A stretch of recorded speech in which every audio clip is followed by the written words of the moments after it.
OTB Sports Golf Weekly with Now TV. Watch Sky Sports on the Now TV Sky Sports Pass and watch BT Sport and Premier Sports on the Sports Extra Pass. All right, you're very welcome along to Golf Weekly. Nathan in the presenter's chair this week. It's a revolving scenario. Everyone's on a little bit of holidays here and there, so we've no Joe this week. But Dave McIntyre has retained his place after rave reviews last week. He's managed to keep his place. How you keeping, Dave? It's all that a man can hope for, is to avoid being returned to the bench the following week.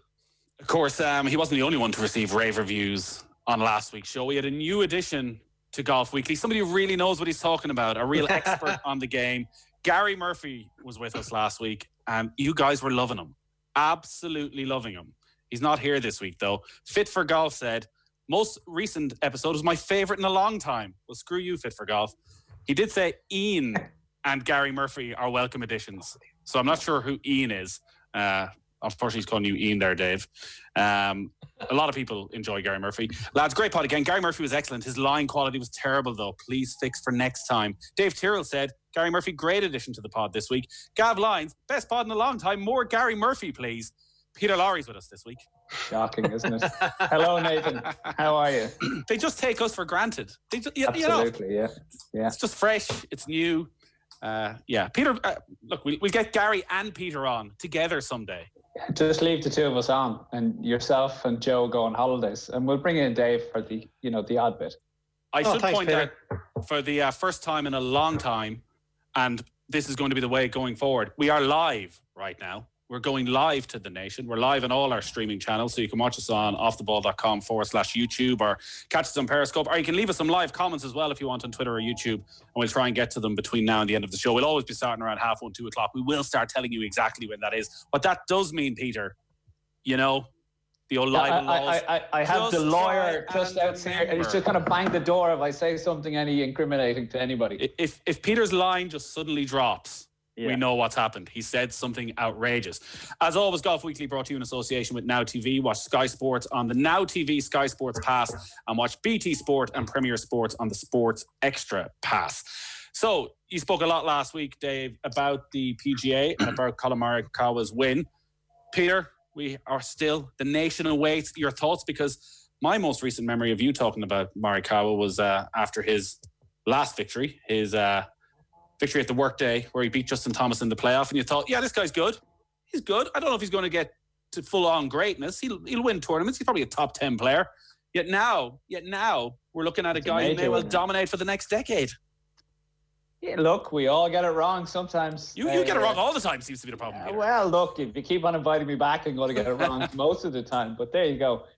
Look, he played tremendous golf. To win a major at such a young age is unbelievable.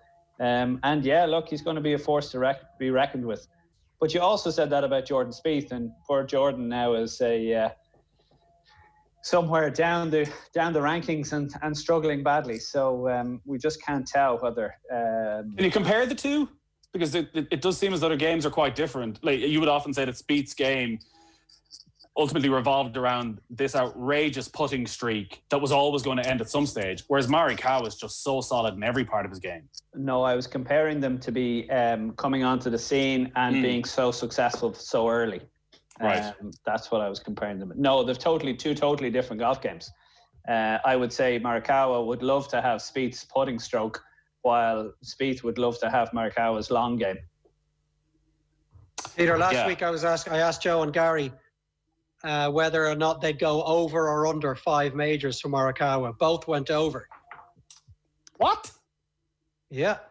I see. People get carried away. It's ridiculous. You know what I mean? It was like Tiger Woods. How many majors is he going to win? How many majors is he going to go past Jack Nicklaus?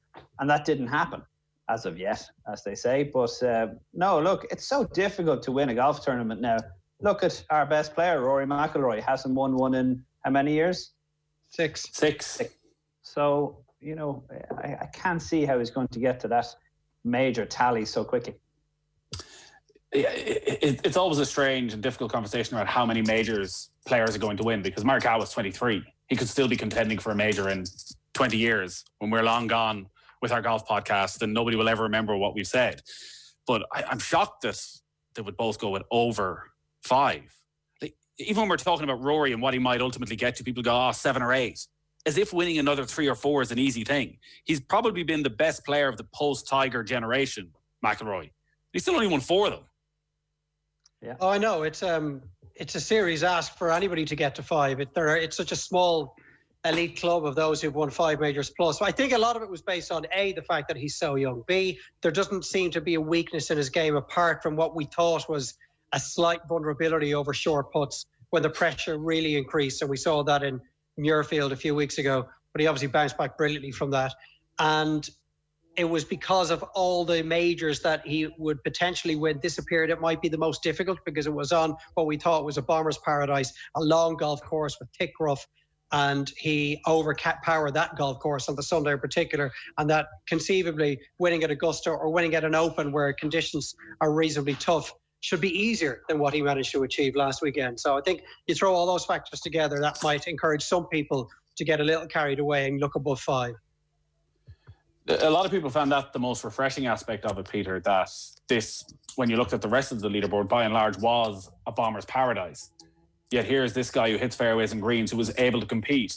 With what Dave's saying there and the fact he was able on that sort of course to go and win the tournament and win it so well and play just outstanding golf in that final day with the round of 64. Is he still at a distinct disadvantage, though, on the vast majority of major courses? While he might have the perfect week like he had that week, by and large, not being one of those longest hitters is going to catch up with him. I think on major tallies, probably not. But definitely on your regular type golf courses, yes. Major tournaments, you can kind of get it away with it. And we've seen quite a few short hitters win majors. Zach Johnson being one of the major ones. One of the shortest hitters out there. And he won the Masters, did he not? Yeah, 07. Yeah.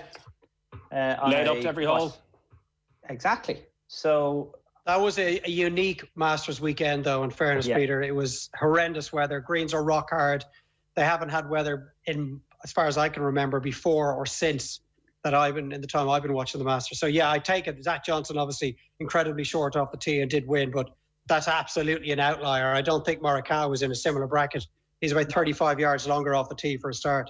Yeah, I was just trying to make the point, though, that, it is possible for a short hitter to win majors.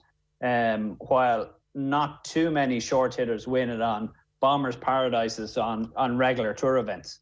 They struggle on those type of golf courses because the likes of Dustin Johnson, Rory, Bryson DeChambeau now have such an advantage over them when they're hitting in wedges to greens where they're going in with 5 and 6 irons. So when we had that situation heading down towards the back 9 and there's 6-7 players tied for the lead, and it feels like anybody, it could be anybody's, and like it's such a stacked leaderboard in terms of quality. Morikawa was the most steady one, but we were still surprised that he was the one who came through over that back 9. Very much so. Very much so. The shot that he hit into 16, wasn't it? The eagle that he made there, that was just sublime. Especially when he stated that he would lay up on that hole every day because it was too tight. And it's unusual for such a young guy to have a realization of how they're going in the tournament and how one shot can win him the golf tournament. And if this comes off, I'm going to pull away from the field. Normally you would get, I'm going to stick to my guns and, lay it up and try and make birdie that way. But that was the turning point of the golf tournament. So you'd wonder what a shot like that does to his career. Sorry, you'd wonder what, because there's obviously the execution of the shot, the technical execution of the shot and nailing the swing, and so many of the other players couldn't do that. But actually, the balls to do that at that stage of the tournament, knowing what was at stake, and the confidence as you go through majors over the next few weeks, but over the coming years of, when it really mattered, I was able to deliver. I was able to pull it out of the bag, yeah. And I look back and I still think of it to this day. In my own Spanish Open, would be my own, sort of day in the sun. I hit a 4-iron on the 15th hole. I had an opportunity to go for the green, par 5. I didn't fancy the shot. My caddy talked me into it. And it was the right shot. It was a 4-iron over water. I wanted to lay up because the pin was on the front. And he says, we haven't come here to lay up. We've come here to win the golf tournament. And that, making birdie there, birdied 17, got into a playoff and won the golf tournament. So they're the kind of shots that stay with you. And then every time you have a similar situation, you think, right, I can go for this now. I have it. And probably he will go for it more often than not now going forward, and which will probably win him more tournaments than it will lose him tournaments. Talk us through that conversation then, Spanish Open, and how in-depth and how long a conversation when there's so much at stake for your career and for the caddy as well. Like, it can't have been as simple as we're not here to lay up, we're here to win the tournament. It was, because to be honest with you, I had such a good caddy on the bag, Dermot Byrne, and it was right then. Like I always say, your caddy is like it's like being a jockey on a horse, and they're steering the horse in the right direction. And when they get a chance, they have to put the right club in the player's hand, and with total conviction. Like if I had turned around and hit that 4-iron in the water, I would have blamed him. But he was willing to go, hit the 4-iron, you idiot, and get it on the green, And to be honest with you, I trusted him, so I went for it. And was there a tone in the way he said it that you knew he meant it? I was getting no other club. Right. No other club. He would have ran away from me if I had asked him for 8 or 9 iron to lay up. You obviously weren't, in your heart of hearts, wanting to lay up.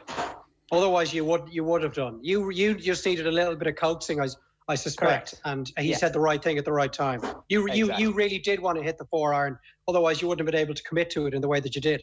No, probably not. No, you're probably right there, Dave. But there was a niggling feeling walking up to say, right, my short game was so good, from my wedge play was so good. I thought I could make birdie, by laying it up as well.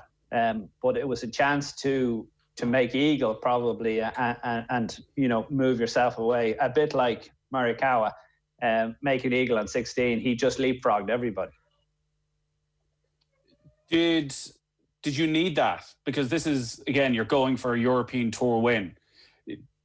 Would you have been happy to make the decision yourself, or did you need the caddy? Did you need somebody else to make the decision for you? Looking back, I probably needed somebody else to make the decision for me, to be downright ruthless and go, that's the club, hit it, and that's it. And it was perfect words. We didn't come here to lay up. Did that put extra pressure on you hitting the actual shot? No. I hit it and that was it. I was quite good with a 4-iron those days, so it wasn't too bad. those days. Yeah. What was the yardage? What were you hitting your 4-iron in those days? How far? I had 200 and something over the water, but it was warm. It was in Seville, so the ball was flying miles. So for me, I think it was about 210. 4-iron used to go about 195. I wasn't a long hitter, Dave. Unfortunately, these guys can hit 8 irons. A wage for Dustin Johnson, depending on the humidity.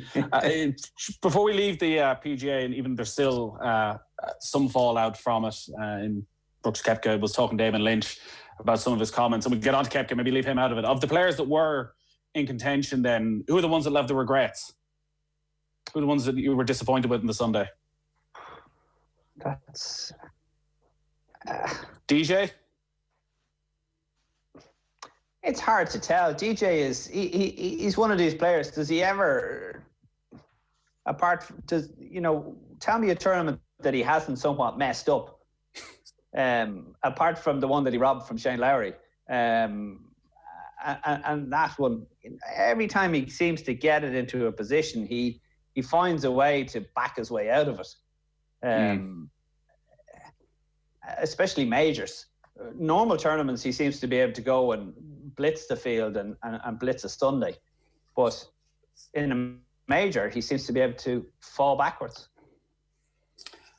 Koepka was obviously the big disappointment on the Sunday because it was all set up, you felt, on Saturday night. He goes, he wins this tournament. He's the one we're talking about possibly as the best of the post-Tiger generation, gets to 5 majors. And and nothing happens from at all playing alongside Paul.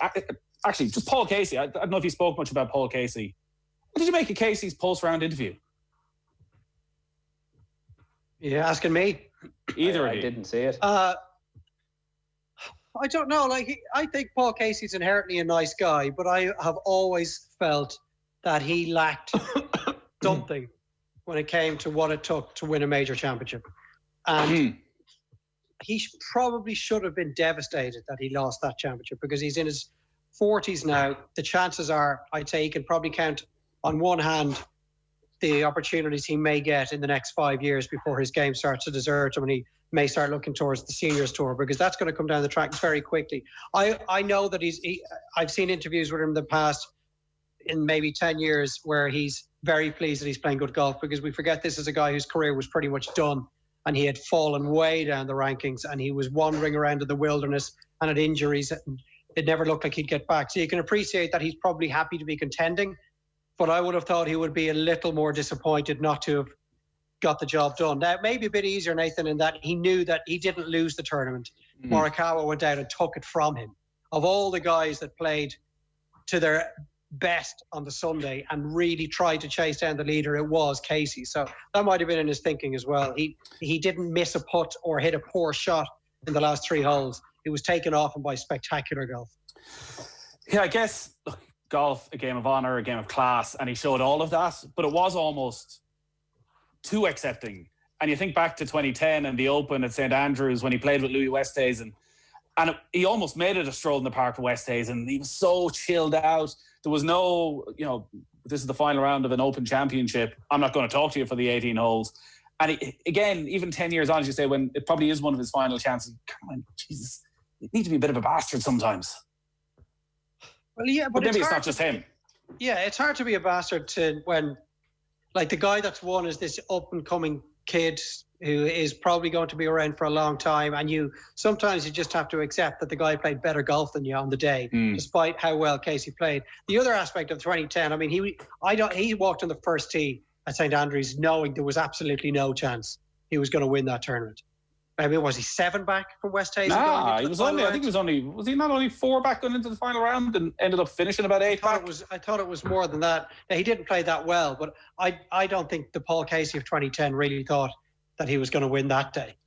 But listen, I just want everybody to be Brooks Koepka. I just want everybody to be calling out everybody all day long. So obviously Brooks then made the comments on the Saturday night, Peter, and didn't back them up. Eamon Lynch managed to catch up with him over the last week or so before he pulled out of the Northern Trust this week with his knee problem, and I presume he's just skipping these tournaments. They're saying end of the season, but you presume he'll be back for the US Open and for the Masters. So he was asked about the comments, and particularly the one of Dustin's one, and the rest of them, He said, I honestly was struggling coming down the end of the third round. I was well back and I saw DJ was at -9, a birdie to get to -7. I was focused on Dustin. I had no idea who was at 8 or with me at 7. To be honest, when I'm looking at a leaderboard, I'm never looking at who's behind me or tied with me. I'll only look ahead. I view myself as going forward no matter what. So I regret that part of it. That's what I was trying to say, that I didn't know who was on the leaderboard at that point because I hadn't looked. I genuinely didn't know the guys at 8 and 7. That part I regret. And I wish I had used different words because I didn't pay enough attention to who was under Dustin because he was my main focus. When someone asks if I can win, I'm always going to say yes. That's the competitor in me. I'm not there to finish second. I think that's where some of the cocky stuff comes from, because I always think I can win and I truly believe it. Is that fair enough, Peter? He reminds me of, did you see that interview by Ronnie O'Sullivan the other day in the snooker? Telling kids are all useless. Telling them they're all useless. They should be able to beat me. And if they can't beat me, they're completely useless and I don't care about them. He seems to have that, as I've said before, this kind of persona that he is the best and nobody can beat me, and he walks around like that as well. And by the way, Dave, I didn't purposely, I purposely coughed there a few minutes ago when you were talking about Paul Casey. That wasn't involuntary. But that was good. It was too good. Oh, was it? Okay. So what's your issue with Paul Casey? Again, live, Peter. See, there's the knock on the door, so I can't really say too much. Oh, this is around the bit where I said he's inherently a nice guy. Exactly, yeah. It's terrible to have to explain your own jokes, you know. Why is he not a nice guy? No, don't ask him The that. lawyer Don't is ask him banging that, on Dave. the door. Hey. They hear him knocking on the door to come in. This isn't my podcast, Nathan. I will have It'll to be your last undergo. time on it, Dave, the way things are going. Is there a non-libelous version of... Did you just not get on with him? None. Okay, if there's no non-libelous. Okay, if there's no non-libelous, you didn't get on with the him. thing that I could, Is that are you talking in the present, Peter? Because I know Paul Casey had he didn't make many friends in his early years on the PGA Tour and European Tour, and I know he fell out with a couple of Ryder Cup captains, and he obviously had those comments about the American people in the galleries, which certainly didn't endear him to the PGA Tour audience either. So yeah, a few years. I think in the last 5 or 6 years after he's rediscovered his game, and as I say, come back from the dead as a professional golfer, that I think he's mellowed a bit and seems a little more of a chirpy chappy than he once was. See, maybe I'm one of these people who see things a little bit differently. And have a look at every player that this has happened to and tell me then whether they're nice or not nice people. You're a superstar, okay? And everybody thinks that you're hard to get to, et cetera, et cetera. And then your game disappears, okay? And then on your working your way back up, you start being nice to people. Because you've been up here and now you're way down here. You actually have to be nice to people because there's no other way of climbing out of the rubbish that you're in. And that's the way I see a lot of golfers who have reached this upper echelon and then, gone way back down. They're actually inherent, not the nicest people in the world. Can people not change? That's the lawyer you can hear in the background going, "Stop him now!" Yeah, can people change? That's just not human nature. This, the humbling experience. No. Anyway, you're the most unforgiving man there has ever been. Let's move on. Koepka was quite honest in the interview with Eamon Lynch. Like, he put his hands up and said, "I talked the talk. I didn't walk the walk. So I'm going to have to face down everybody and take the abuse I'm going to get." Was he wrong to say it in the first place? Of course he was. No? I don't think so. Well, some of the comments around it with Eamon Lynch were interesting, just because obviously it seemed to pop at Dustin Johnson. Everyone thought that DJ and Brooks were friendly, and he sort of made the point, look, we shared a coach for a couple of years, a strength and conditioning coach, and we spent a lot of time around each other, but, were we best friends? I wouldn't go that far, And then he said, I think you make too much of, the whole Justin and Jordan thing. Are they really that friendly? Or do you just want it to be this nice little narrative that you can all go along with? So, yeah, he probably phrased it wrong and he comes across as cocky, but if he feels it gives him an advantage, is that not all that matters for him? Yeah, maybe so. I don't know. I suppose I look at golfers more like the type of your Nicklaus. And, there's no need to talk down anybody, or there's no need to, just go out there and try and beat them. If they beat you, then shake their hand and go, well done. Like, how many times did we see Nicklaus shake people's hands, or like Tom Watson, who beat him in Pebble Beach, or whoever else, and say, look, you played better than me. Well done. I played my heart out, and that's all I could do. There was no talking it up beforehand or talking it down, you know what I mean? But look, the person that I want to talk about the most today, right, is last week's winner. I have never been so happy. Sorry, I'll rephrase that. I haven't been as happy in a long time watching Jim Herman's win last week. I thought one for the little guy. I thought the way he played coming down the stretch was world class. And right.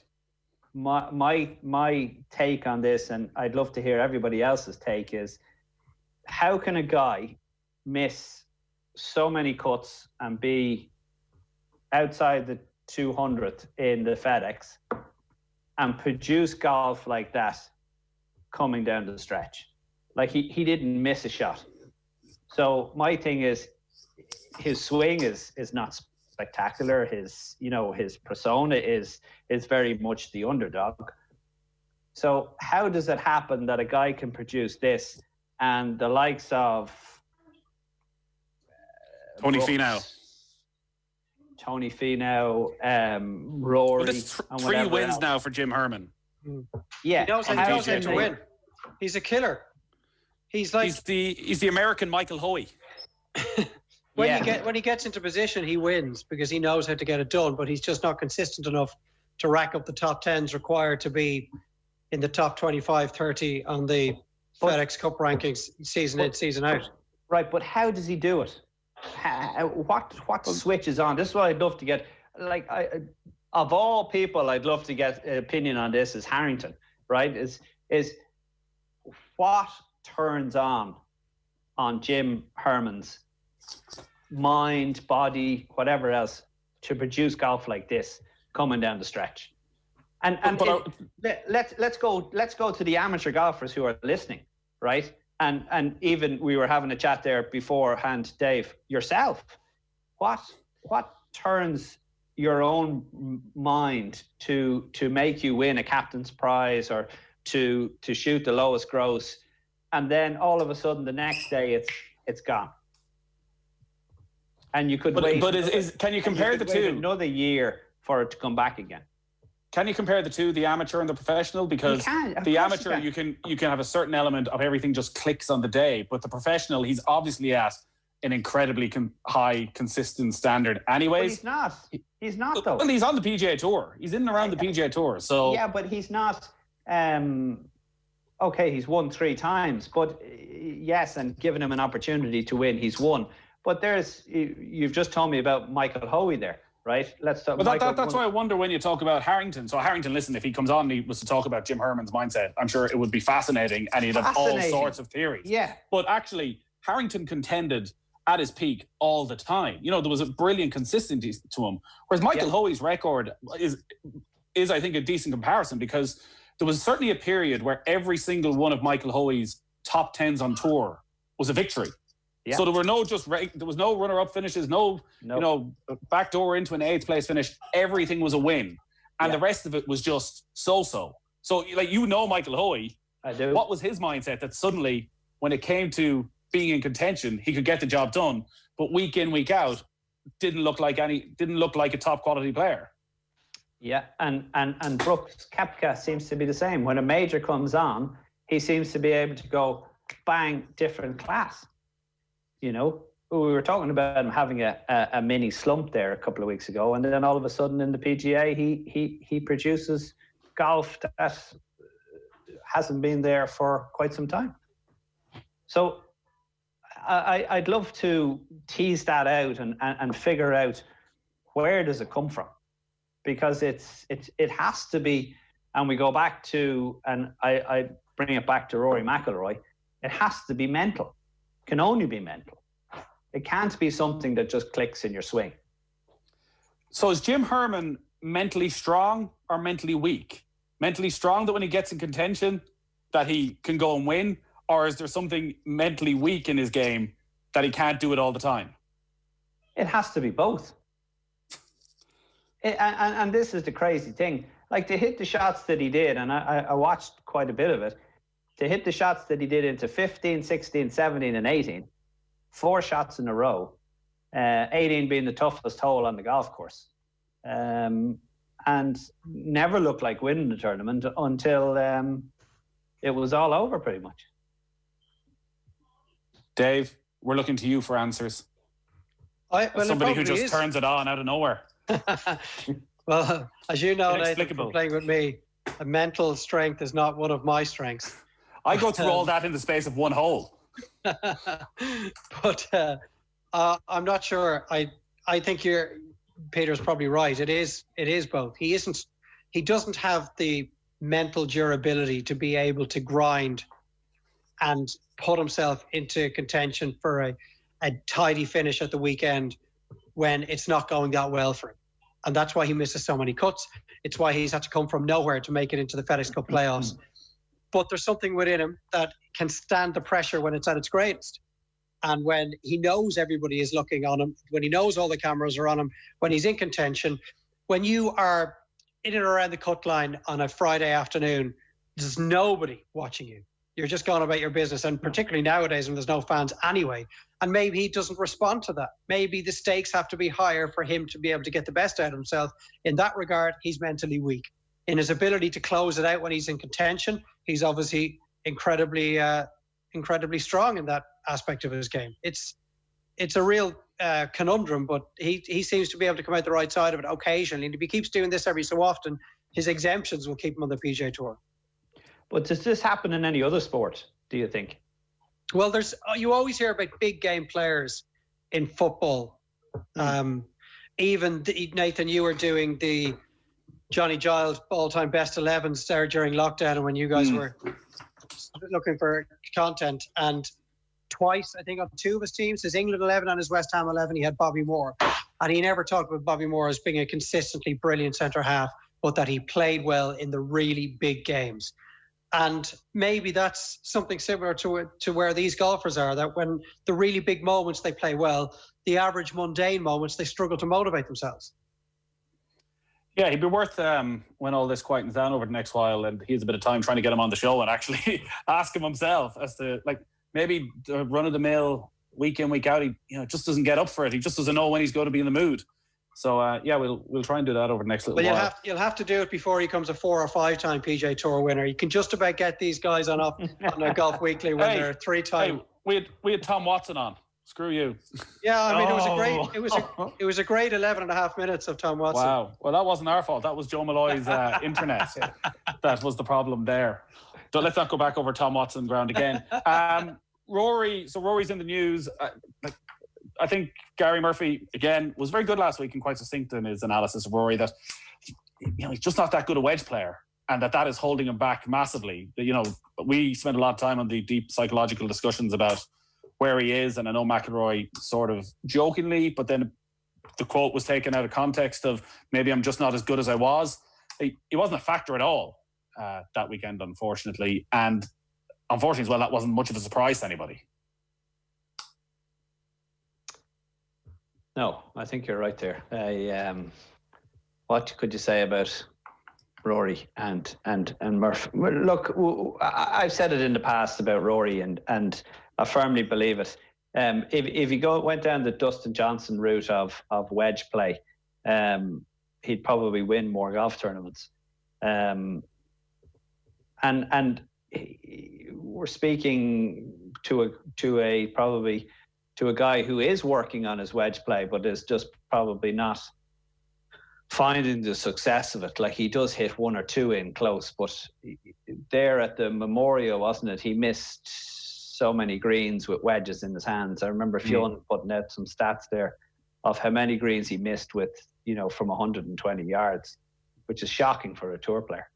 Gary, or Peter, what about Gary's assertion last week that maybe he needs to put himself in a position where he's hitting fewer wedges, so that he needs to find himself with a number that he's comfortable with, whether that means he's hitting 8 irons or 9 irons into these greens and needing to hit a 3-wood or a sawn-off driver a bit more often, instead of always going full belt, full-on driver, full-on wedge, because he's trying to hit it 150, 160 yards, whatever it might be.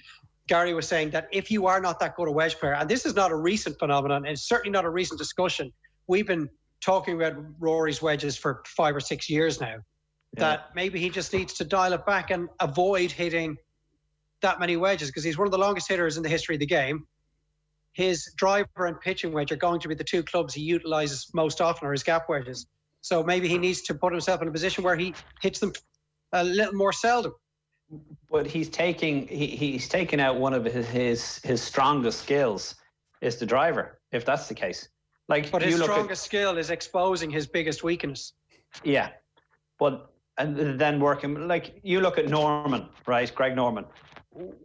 Before McIlroy, I would have reckoned he was the best driver there ever was out on tour by a long streak.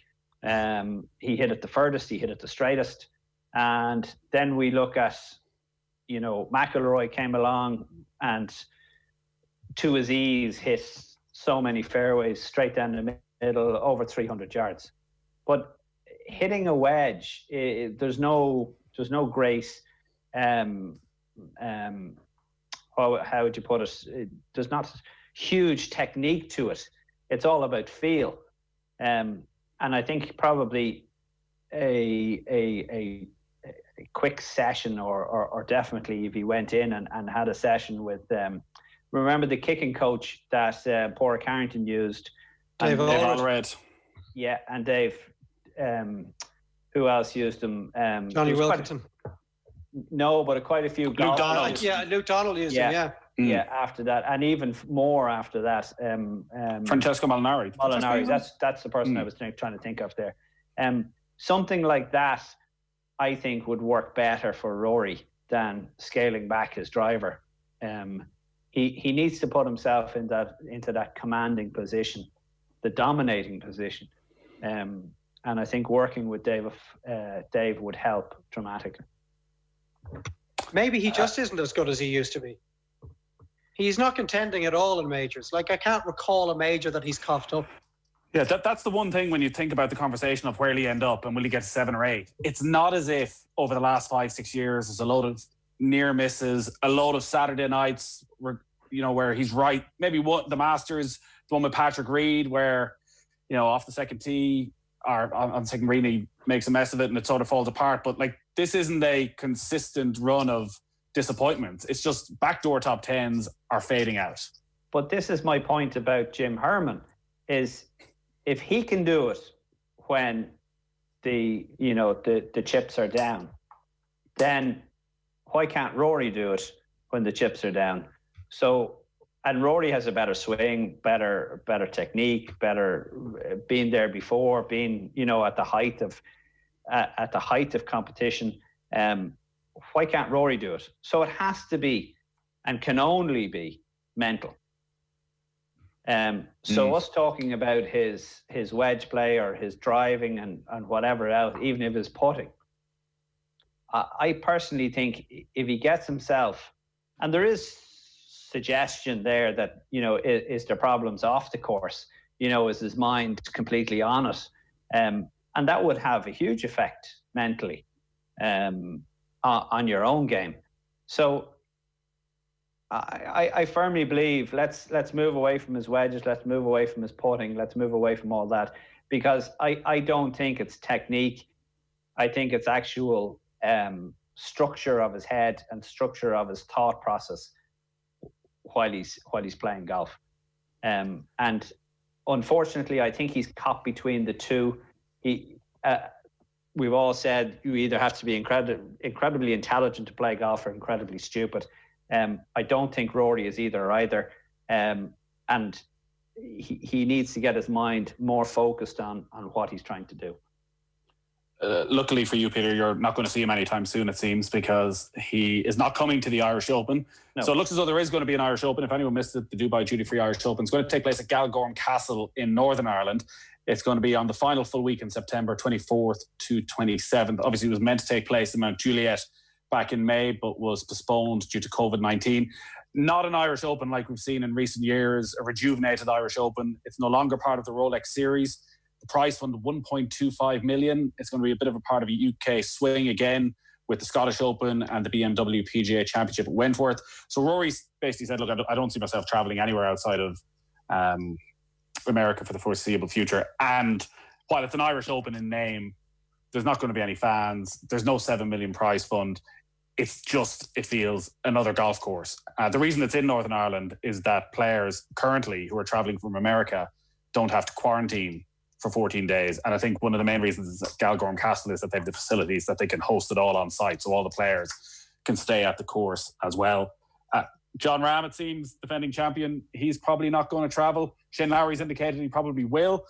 But at that sort of prize fund, Peter, like the European Tour have to keep the show on the road. And basically that's all they're doing here. They are. And it's disappointing to a point. And no disrespect to Galgorm, but it's 71st in the rankings of the top golf courses in Ireland. So this is going to be a non-spectator event. So therefore it's going to be purely televised. And showcasing our 71st golf course is not, as I would say, the best way forward for Irish golf courses. But there again, I just read in the papers there, and hopefully it's not going to be the case. I believe 2 staff members of Galcorn have tested positive for COVID. So the Irish Open is what, 3-4 weeks away? 3 weeks away? No, we're still at least 4 weeks away. So 4 weeks away. So hopefully that'll be the case. But you know, I have a thing about Irish Opens, and I always think they should be played on as best we can on links golf courses. And this one's going to be a short one. I know they played the Challenge Tour event, and I played it in myself. I played in it myself, and it's a lovely place. But it's not a venue that I would put an Irish Open on. Yeah, but I guess, Dave, it's 71st, but it's probably first in terms of what they need to somehow get this tournament, in that they need a hotel on site where all the players, all the officials can stay so they can have their little bubble.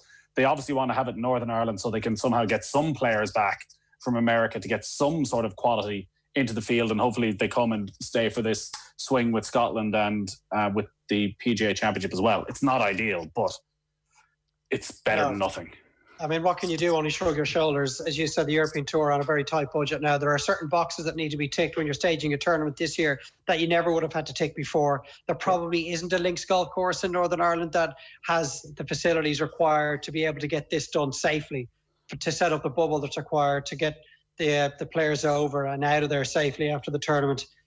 Look, I know they did move it to Northern Ireland, so it might encourage some of the American-based players to come over, but that doesn't look like it's going to be an incentive. As we know, you've mentioned McIlroy, Rahm not coming over, Lawrie, Oban and hawing about coming over. Why would they come over? There's so little in it for them to make the trip. McIlroy has already written off an Irish Open in his career for other reasons. I doubt this was a decision he had to spend any time thinking over. And they're going to have to go back, because they're going to want to play the Masters come November. So, okay, Lawrie probably wants to get home at some stage. I think he's been away for probably about 7 or 8 months, and I think his family are back home, so he probably does want to get back. But for most of the players, unfortunately, they won't. Like, I've no idea whether we're going to be able to go and cover it. For Shane, though, it's still no good, because he's okay, it's into Northern Ireland, but if he comes back into the Republic, then he has to quarantine for 2 weeks to go back to America. So that's not going to work. So well, maybe the family can go up to him. Well, let's hope Offaly still isn't in lockdown when the tournament starts. Yeah, missing the Masters because they put Offaly into lockdown a day beforehand. Just while actually we're talking about the Irish Open, I think we should give a mention, some incredibly sad news on the European Tour this week with the passing of Kate Wright, just 36, 2-year battle with cancer. Just shocking news when it came through the other day. I know a lot of our listeners probably maybe didn't know Kate, but for anyone who's covered golf or worked around the European Tour at any stage over the last decade, they would have got to know her well. And she was the European Tour's media relations officer, and just the most welcoming person you could ever meet in a media centre in what is a bloody tough job with long hours and a lot of people putting demands on you. And she just always approached it in such a fun way, a big smile on her face. And I know that obviously it's devastating news for her family, but also for everybody on the European Tour at Wentworth as well, who were so close to her. And yeah, I think, David, was a shock to all of us, because anybody, like, it's an incredible thing. They go around the world, yet still you'd arrive at an Irish Open, Kate would be the first person you'd meet. And it's as if you'd met her every week of the year. And yeah, we definitely had some good nights out as well, I think, back in Killarney and a couple of the Irish Opens down through the years. So yeah, it's really devastating news. Yeah, we've been lucky enough to cover a lot of them over the years, and I wasn't even aware that Kate was ill until I saw a tweet during the week. I think it was from Brian Keogh confirming that she had died. It's, look, so young. It's just incredibly sad. She was a real crafty Cockney, and even though she was, I mean, those people who work in those jobs on the European Tour, because it's such a week-to-week thing, the pressures that go with it, I can't even imagine what they are, particularly in a couple of the Irish Opens over the years where the weather has been really bad and they've had to deal with far more than they might in another week. And she never really let it get on top of her. She was always able to still have a little bit of a laugh, despite the fact that she had a list as long as both of her arms of things that she had to get through and priorities she had to, which is still a time for everybody. And it's a massive loss for golf. It really is. And it's just incredibly, incredibly sad. Yeah, and it's obviously been a tough few months for the European Tour and Peter in general, because of the cutbacks they've had to make and because of the damage the pandemic has done. And listen, for everybody in there, this is going to be hard to deal with. And it is, like, it's a travelling circus. Everybody gets on board. And if you sign up to work in the European Tour, you travel the world together, you spend pretty much all day, every day together. Correct. Yeah, it is one big family, or something like it, and very sad. Such a young age, and just our deepest regrets and sympathies go to our family. Just before we finish up, I do want to touch on the ladies' golf. So the Ladies Open Championship is on this week. We might talk about it next week. I don't know why I'm admitting this, but I had a terribly embarrassing moment yesterday. So I was texting Christina Kim, the American golfer, who's been brilliant on the coverage of the PGA Tour while the ladies' golf was off for a few months, and she was very much involved in the coverage in America. And we got to know her a little bit at times during the Solheim Cup, and she played a lot of Irish Opens around that time, and brilliant personality. So I just texted her saying, any chance you come to the podcast to talk about the Ladies Open? And she said, listen, tournament week, once I'm kind of in situ, I don't really want. And I was like, oh, listen, loving the coverage. Enjoy the week or something like this. She's like, I may have said, I wasn't sure if you were over or if you'd be doing the coverage from America. She's like, well, actually, I'm playing. Well done, Nathan. We hopefully we'll talk to Christina next week, and we can get her thoughts on playing in the Ladies Open.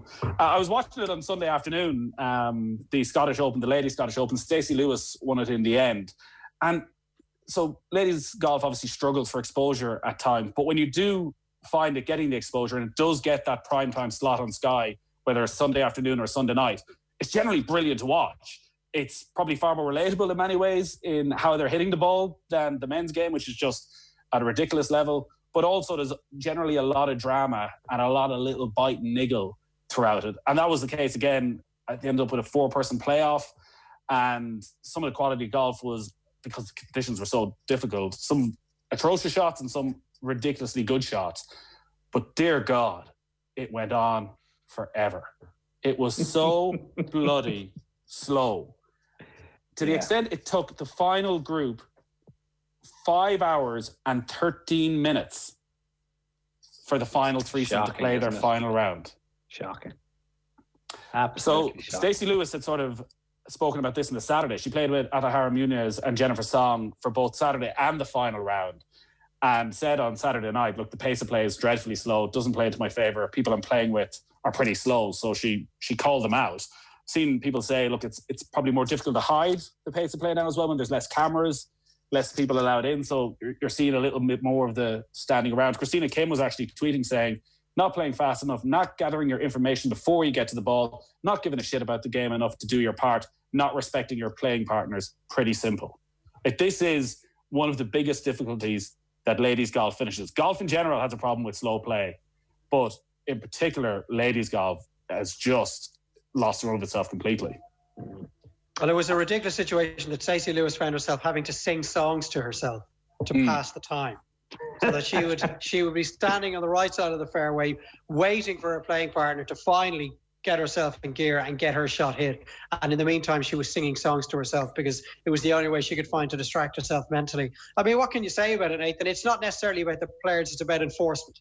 I don't know, does the LPGA and the LET have the same slow play rules as they do on the European Tour and the PGA Tour? If they are, they're clearly not being enforced. If you're not ready to hit your shot when it's your turn, you should be punished for it. And until that starts happening, these people, male and female, will continue to take all the time they want. And the problem for us, average hackers, is that the people we tend to play with in our golf clubs, ahead of us, not our actual playing partners, because I don't think I could stomach that, but they watch an awful lot of this golf and they think it's okay to not be ready when it's your turn and to start reading the line of your putt, or to maybe go looking for a yardage when your playing partner has hit his shot.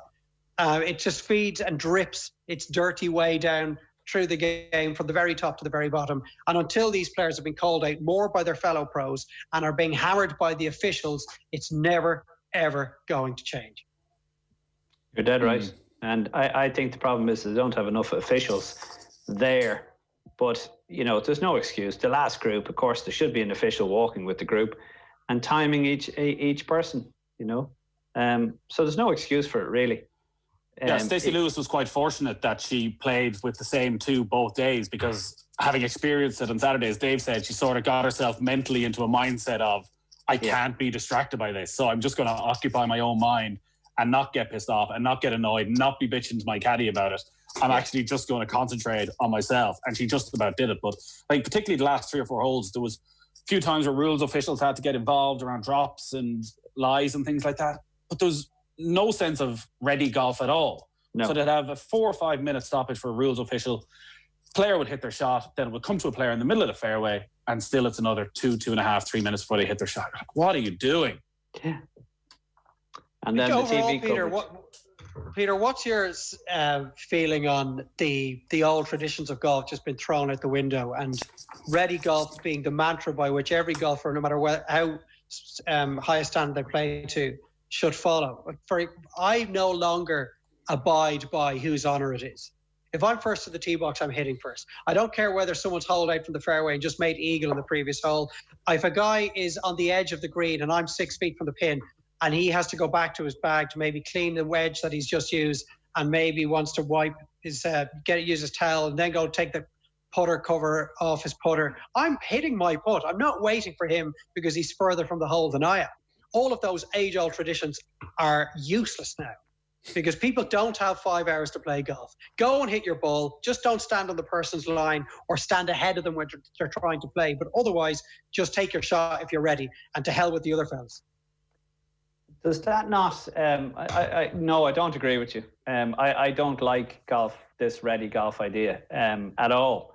I like playing when it's my turn to play, and knowing when it's my turn to play. And look, I'll be ready to play when it's my turn to play. Out of my 20 years on tour, through Challenge Tour, through Main Tour, I was never fined once for slow play. Were you often put on the clock? I was put on the clock once or twice, not as a group, but never as an individual. And I was always ready to play. So my own view is that would be if I was playing with you, Dave, that I would find that very off-putting. And that would ruin my enjoyment of the day that you were running around the golf course. I'm not. No, you're picking me up a little wrong in that. No, I'm not sprinting around the golf course trying to get the thing done in 3 hours. Yeah. But I don't see why you should hit first on a par 4 because you made birdie on the previous green. I don't understand that. If I'm ready to tee off and I have my driver in my hand, and you're still 20 yards from the tee box, and the fairway in front of me is clear, why wait? What is the point, apart from it being a traditional aspect of the game? Yeah, well, I like that tradition, unfortunately. And there's probably no reason for it, but I like it. I just feel that, if you make birdie on the hole, at least it's something to say, oh, I got the honour on the tee on the next. So there's something for it. Well, you've got your birdie. What more do you want? Yeah, look. He wants the honour that goes with the birdie, Dave. The honour is your playing partners tell you, great putt, well done. Like, is it not these traditions, Peter, that are holding back the game?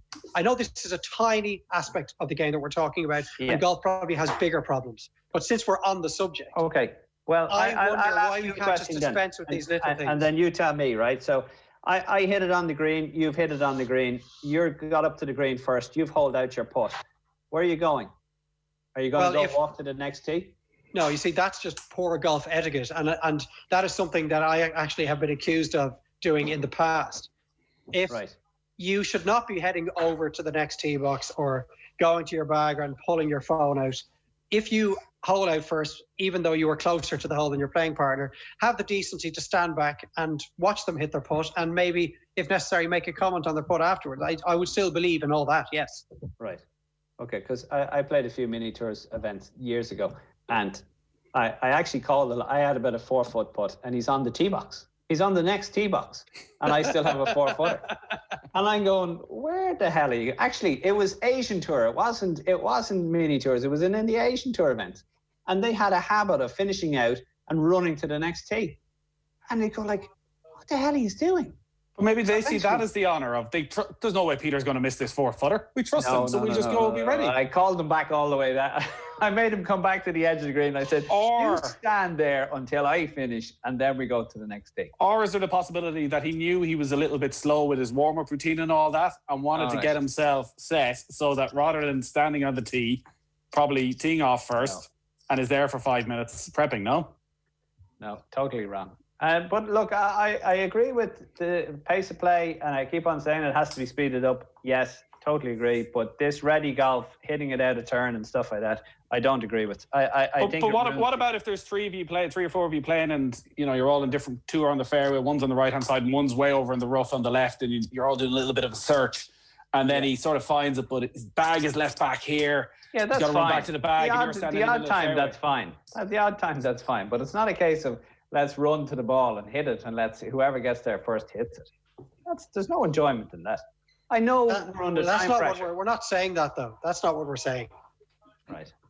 I'm not. I love playing the game. There's no point getting there, looking forward for 2 or 3 days to playing that round of golf, and then trying to get it played in as quick a time as possible. Yeah, There is no enjoyment in that. No. But there are examples during a round of golf where I feel playing out of turn should not be an issue.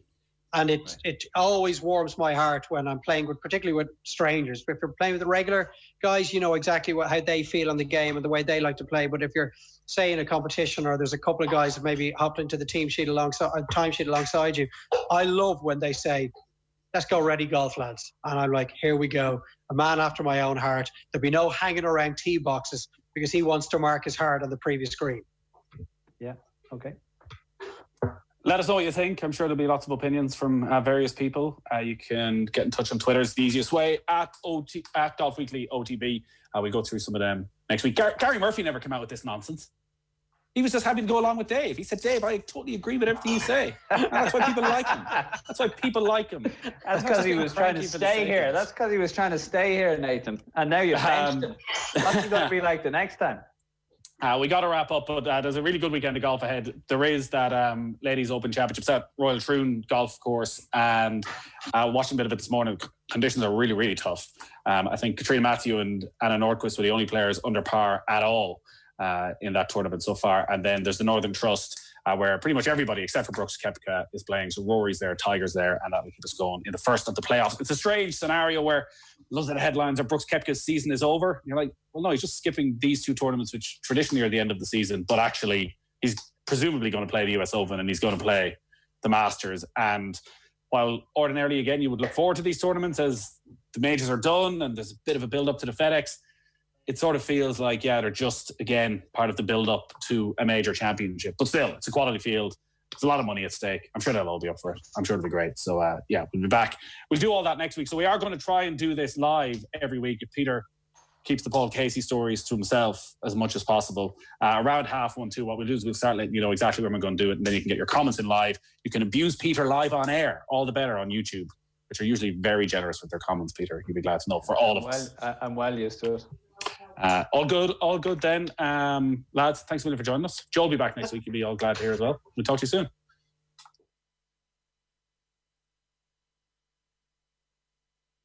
OTB Sports Golf Weekly with Now TV. Watch Sky Sports on the Now TV Sky Sports Pass and watch BT Sport and Premier Sports on the Sports Extra Pass.